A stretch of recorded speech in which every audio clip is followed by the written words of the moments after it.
Hello friends, this is control flow diagram.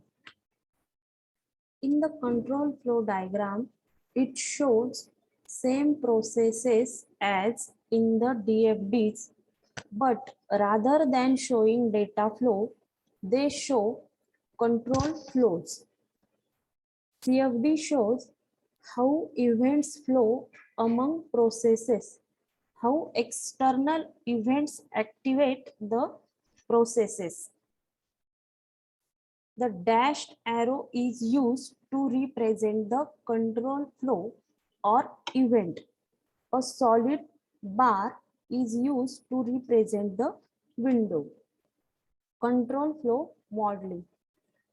It represents events and the processes that manage events. An event is a Boolean condition that can be ascertained by listening all sensors that are read by the software, listening all interrupt conditions, listening all switches that are actuated by an operator, listening all data conditions, recalling the noun, verb, parse that was applied to the processing, narrative, review all central items as possible, CSPEC input, output.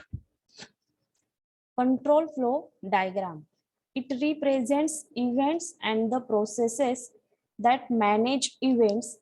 An event is a Boolean condition that can be ascertained by listening all sensors that are read by the software, listening all interrupt conditions, listening all switches that are actuated by an operator, listening all data conditions, recalling the noun, verb, parse that was applied to the processing, narrative, review all control items as possible, CSPEC input, output. The control flow model. The control flow model diagram is superimposed on the DFD and show events that control the processes noted in the DFD. Control flows, events, and control items are noted by dashed arrow. A vertical bar implies an input to or output from a control space, CSPEC, a separate specification that describes how control is handled. A dashed arrow entering a vertical bar is an input to the CSPEC. A dashed arrow leaving a processes implies a data condition. A dashed arrow entering a process implies a control input read directly by the process. Control flows do not physically deactivate the processes. This is done via the CSPEC. Friends, this is the control flow diagram where read operator input, manage copy, reload process, perform problem diagnosis, create user displays are connected to each other by start on off switch. Control specification.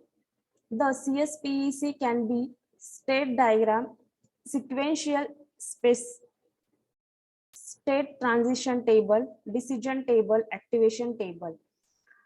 Friends, these are the guidelines for building CSPEC. List all sensors that are read by the software. Second is list all interrupt conditions. Third is list all switches that are actuated by the operator. Fourth, list all data conditions. Fifth, recalling the noun verbs parse that was applied to the software statement of scope. Review all control items as possible CSPEC input output. Describe the behavior of a system by identifying its states. Identify how each state is reached and defines the transition between states. Last one is that focus on possible omissions, a very common error in specifying control. For example, ask, is there any other way can get to this state or exit from it? Thank you.